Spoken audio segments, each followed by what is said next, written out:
Hi guys, welcome to the Film Photography channel. Let's take a look at the Canon Canonet G3 QL17.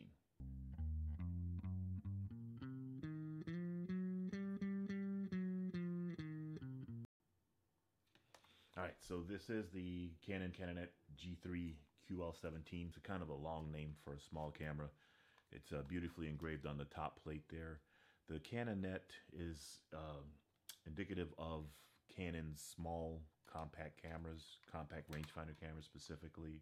The QL17 simply means this camera has the quick load system, and I'll show you how that works in a second, but Canon had the QL in the name of a lot of their cameras, SLRs as well as rangefinders.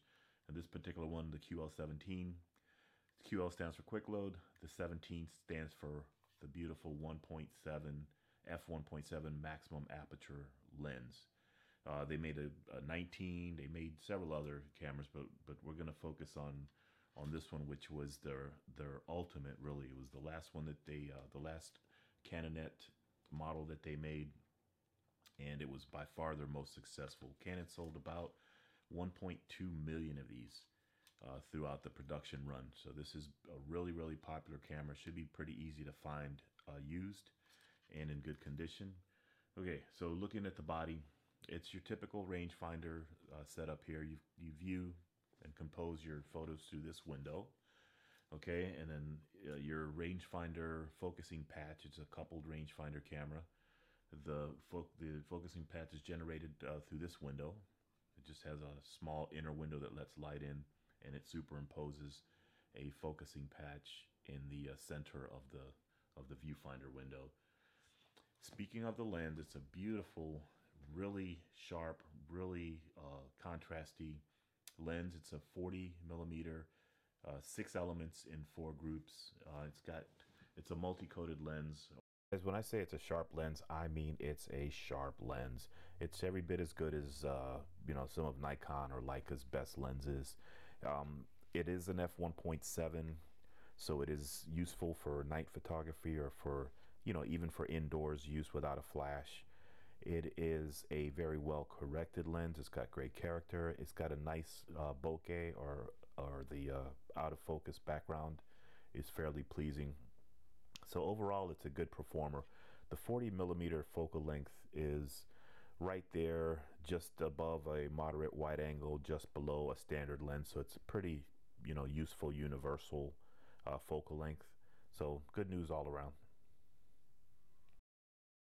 At the top, you've got a flash Hotshoe, which this camera was made to work with the Canon Light D. If you have that flash, you don't have to worry about calculating guide numbers. It was a fully automated system made for this and for other small Canon cameras. There's your rewind knob. It's kind of got some neat little recesses there. It's kind of a tapered knob or rewind lever, I guess you call it. Camera overall is really well made. It has the film counter window, which no one can see without a magnifying glass, and it's got a pretty large, a pretty long film advance knob, as you see with the tip covered in plastic.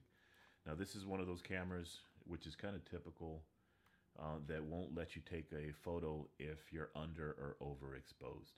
Okay, as you look through the rangefinder, on the top right hand side you've got a red area, and on the bottom right hand side you've got a red area which indicates under or overexposure. Between the two red patches, you can pretty clearly see your f-stop, because this is a shutter priority camera. So the way it works is you set your shutter speed, and it'll let you know what aperture it found, or what aperture you're supposed to use with a given shutter speed that you want to use. And it's not a bad system. Shutter priority was pretty common for these cameras. Probably because the shutter is built into the lens, and it has a leaf shutter inside the lens, so your flash sync speed is good through the entire range, which is from 1/4 second all the way up to 1/500th of a second. You can use your a flash at any one of those speeds. It is possible to set it manually as well. You got a nice nicely moving aperture ring here as well. So if you take it off of the A setting, which gives you the shutter priority action, if you take it off of that, then you can manually set your aperture and your shutter speed. The only catch there is you won't have any metering, but if you can meter under shutter priority, and if you want to change your settings for any reason, take your reading, make a note of what the settings are, and then make your adjustment from there. See the symbols right there: sunlight, cloudy day, and I guess this stands for indoors. And I guess that's just a reminder of what the different ISO settings are. This is not a DX coded camera. You manually set the ISO here, but the weird part is that when you make your adjustment on the bottom, it shows you your actual ISO number right there. So I'm not sure why they put the icons in there as well, but you know, whatever. The focusing action right there, which is great. Fairly smooth. It's not buttery smooth, it's fairly smooth. You've got the aperture ring, and if you just take it off of auto right there, where are you? All right, there's auto. That's where you really keep it all the time. And there's where you set your shutter speeds. There's your ISO window, and here's your distance scale. But there is no depth of field scale. Okay, the bottom has the tripod socket, film, rewind, release button, and this is actually your battery door. Now the battery door is a little plasticky, but never had an issue with it. It has a nice little pull out here that helps you take the battery out fairly easily. And there's your little button battery.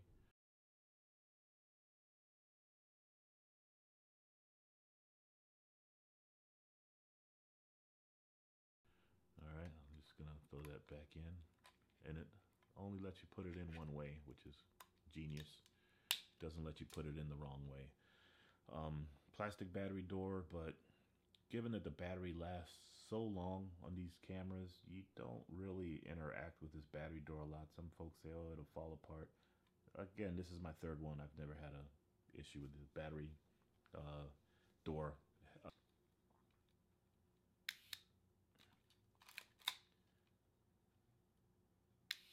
So that's kind of a close-up view of some of the, like the lens and some of the close-up workings there. So moving on to the back of the camera, we've got your light, your battery check button right here with a little corresponding blue light, right? You've got your rangefinder, viewfinder window, and then you've got this little film transport indicator to kind of let you know that the film is actually moving. You know, these lenses kind of vacillate if the film is properly engaged. And lastly, you got this little indicator window here that kind of just lets you know that the shutter has been cocked. You see that? No red window, the shutter has been released. Red window, the shutter is ready to go.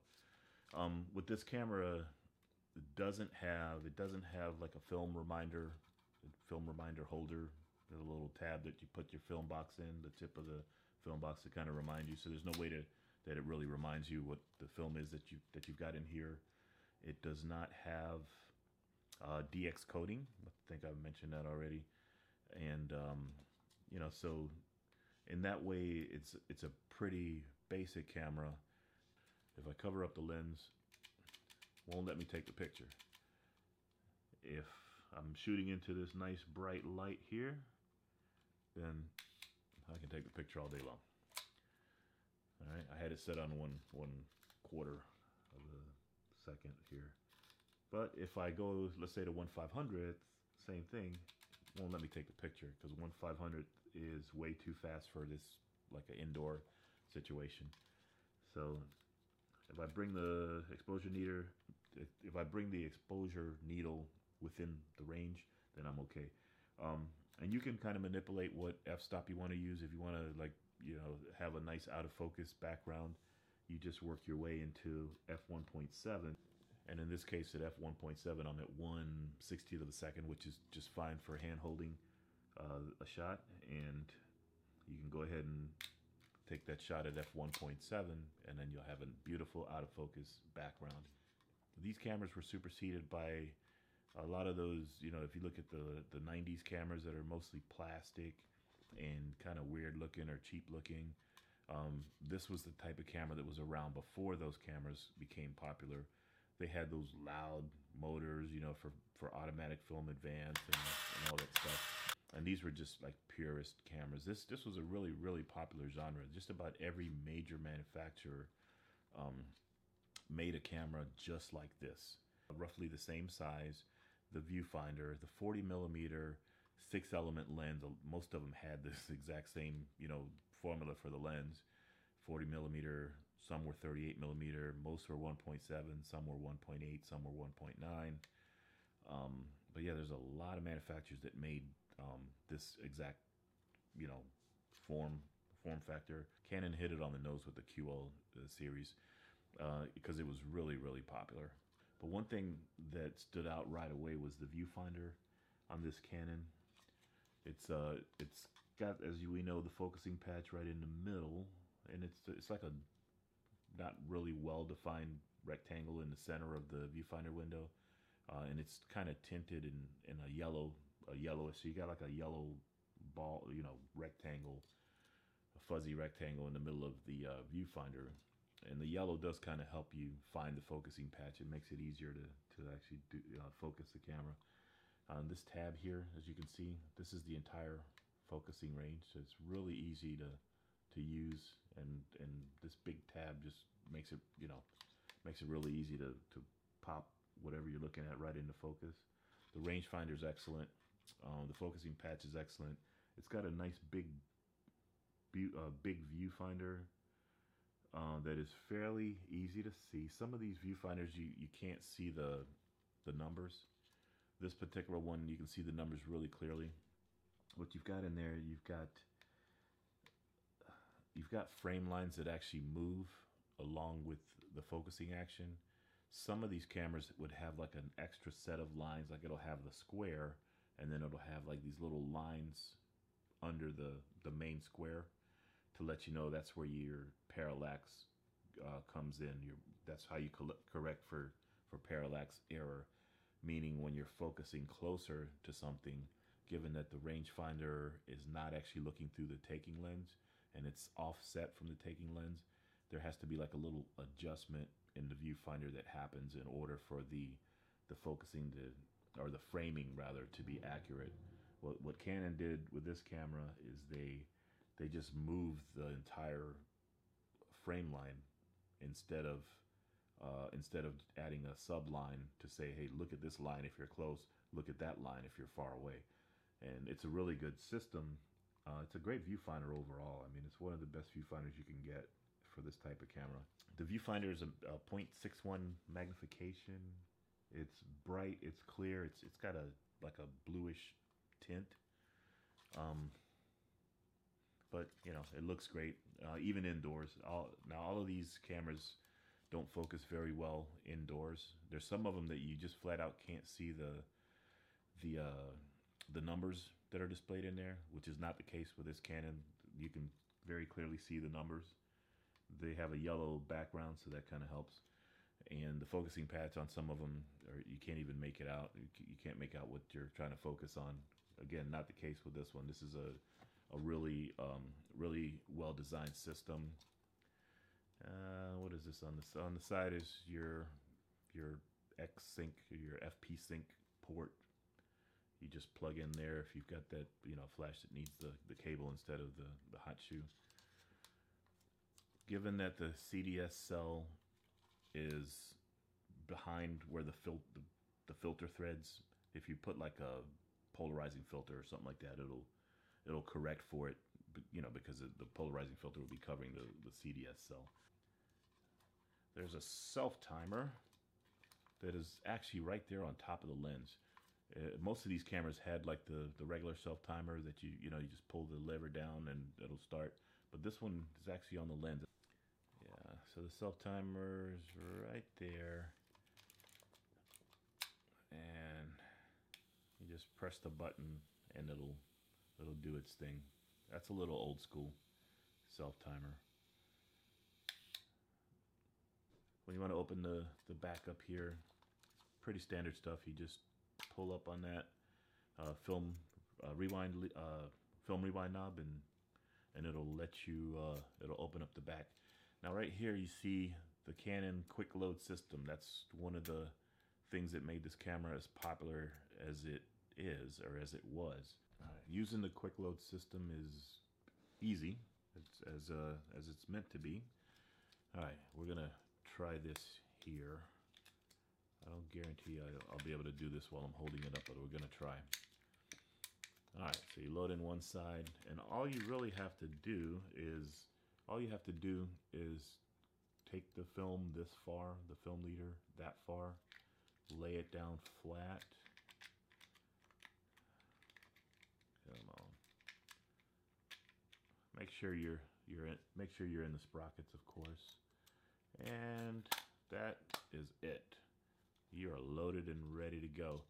Now, Canon, when you first load up the camera with film, the camera is going to require that you advance the film 4 times before it'll enable the shutter. All right, so I put the film in there. Okay, now I can take a picture. The body is really well made. It's all metal construction. This is the 3rd one of these that I've owned.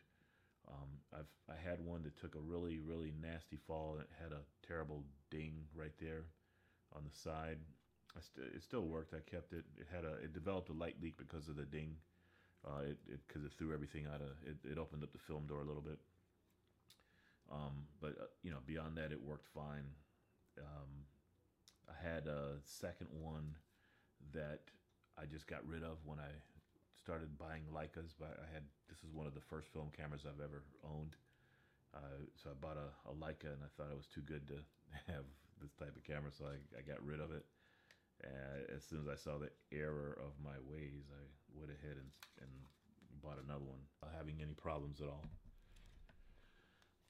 Okay, so overall, it's very solid camera. I can see why Canon sold as many of these as they did. It's a well-built camera. It's not too big. This is the Nikon FE, just for comparison.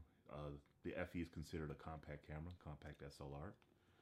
And that gives you an idea right there. And here it is compared to the Olympus OM1. Okay.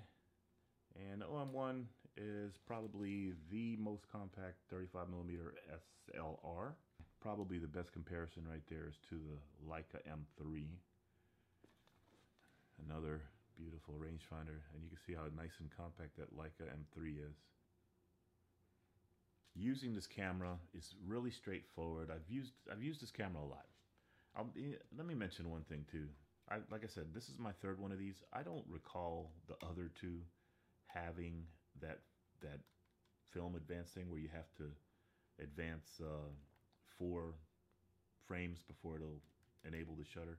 I don't remember my other ones having that. I'm pretty sure they didn't have that, because that's something that would have stuck out. I don't recall the other ones. It's possible that they made that change somewhere during the production run or something like that. I don't know. Anyway, in practical use, this is a fun, easy camera to use.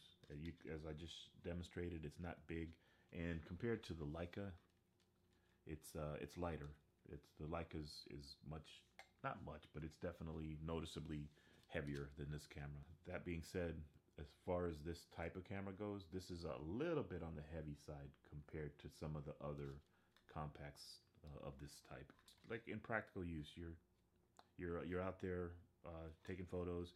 It's a quick camera to use. It doesn't slow you down. The focusing is part of that, why this camera is so nimble, because it's got that short focus throw, and it's got the really good focus patch. So between those two, it's a camera that is very easy to focus. You don't sit there trying to, just hold still. Wait a minute. No, you're right there. You're on it. You focus, and it won't let you. Like I said, it won't let you take a bad under or overexposed photo, which some people like, some people don't. I'm okay with it because I kind of expect it from this kind of camera, and the results are always so nice. The pictures they're sharp, and if you're paying attention, if you can actually take a really nice out of focus background portrait. You get your subject fairly close, maybe 3, 4, 5 feet, somewhere in there. Open it up to 1.7, by manipulating the shutter, and then you've got a nice out of focus background from this camera. So that's one of the pleasing aspects of it. It does allow for some creative freedom. So the Canonet QL17 G3. I always say the name backwards. The Canonet G3 QL17. Great camera. Highly recommend. Go get one.